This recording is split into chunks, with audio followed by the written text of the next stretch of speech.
Okay, so here we have an example of the quotient rule from just a exam that I got my hands on.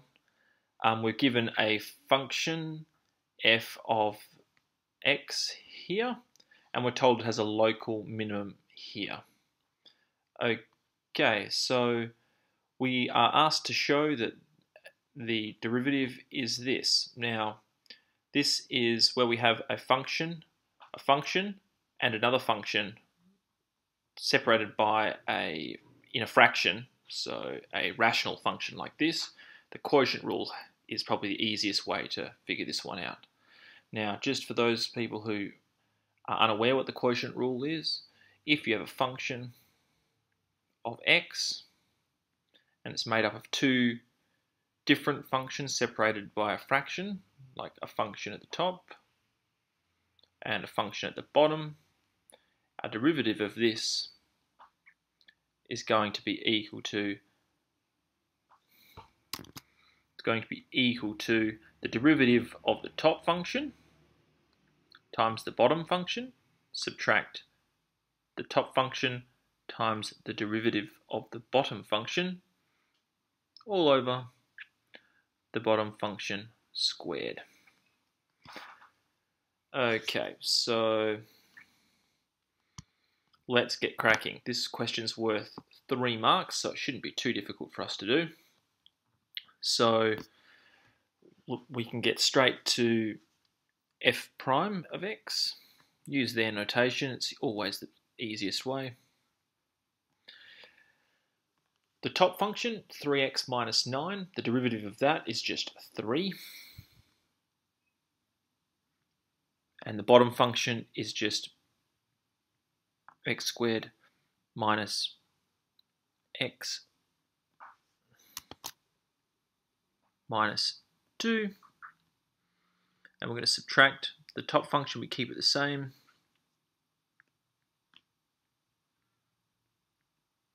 And we're going to times that by the derivative of the bottom function, which is 2x minus 1.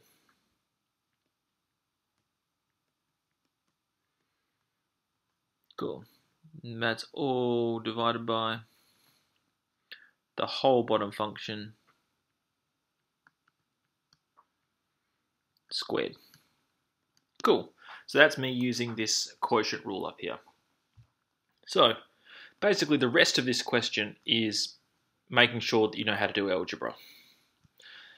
So we multiply out the bracket in the first part of it.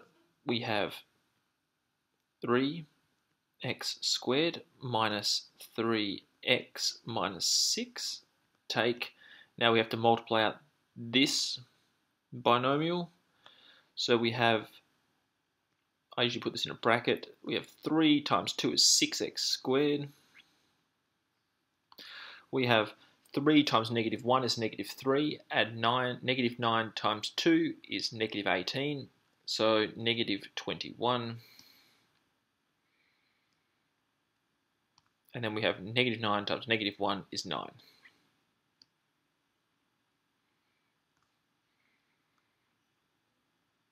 And that's all over this bottom thing squared.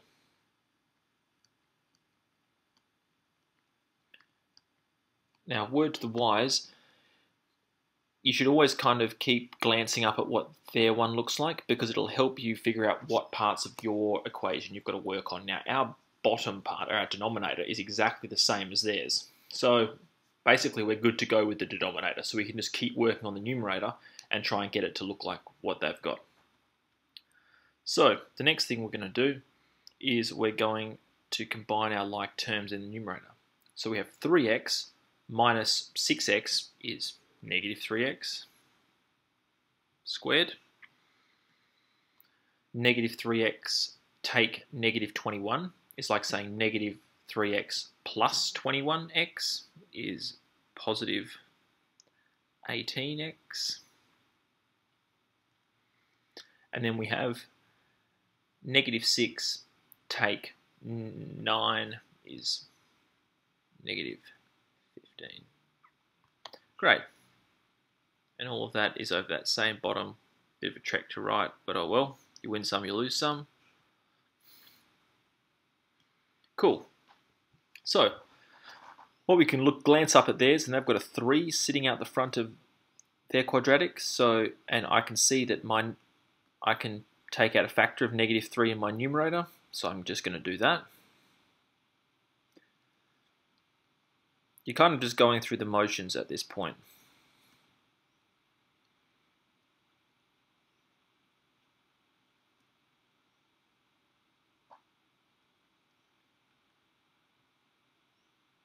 And then that bottom thing again.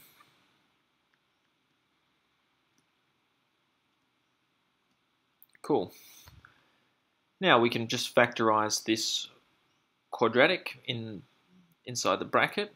Now something that adds together to give -6, multiplies together to give +5 is -1 and -5. I had to think about that for a second. So we're going to have x minus 1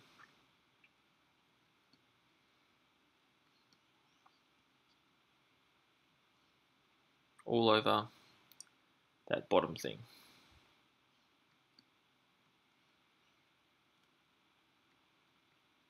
Cool.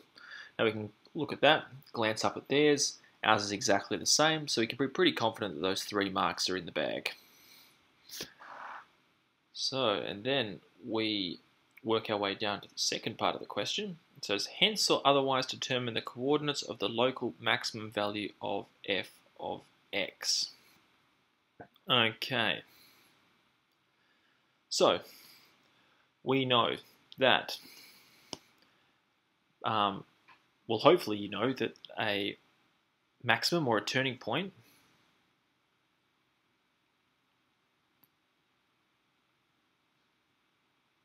will occur when the derivative equation is equal to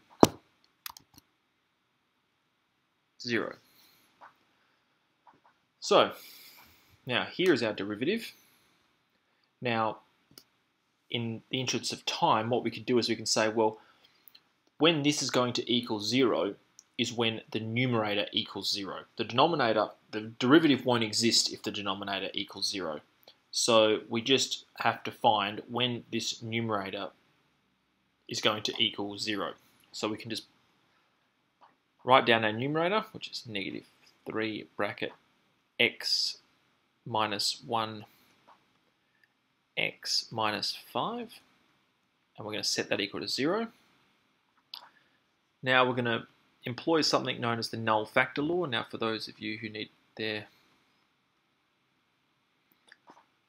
memories refreshed, if we have 2 things that are multiplied together and they equal 0, either one of them is equal to 0 or they're both equal to 0.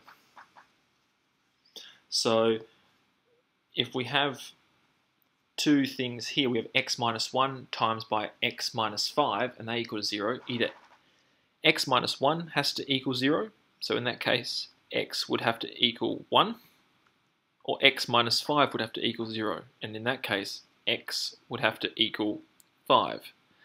Now at the start of the question, it told us that this function had a local minimum at x is equal to 1, y is equal to 3. So my amazing powers of deduction suggest that this is going to have to be our maximum value. Okay, so to find out the coordinates, which is what asks us in the question, we should always make sure we keep checking the question. We have to substitute x equals 5 back into the original equation. Now if I'm looking at my derivative, the original equation should be this.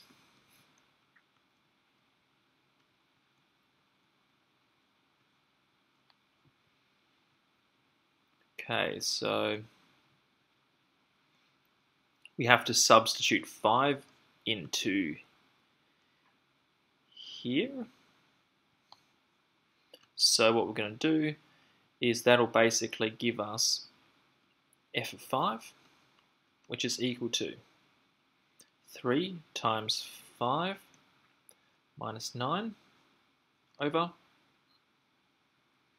5 squared minus 5 minus 2, which is equal to 15 take 9 is 6, and 25 minus 5 is 20, take 2 is 18.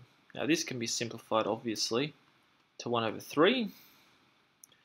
So what we have is we now have our coordinate point of our local maximum value, which is, so we can write as an answer, so make sure the examiner knows exactly what we're talking about. The local max is x equals 5, y equals 1/3. And we can pretty much be confident that we're going to get all of our marks that they've allocated us for this.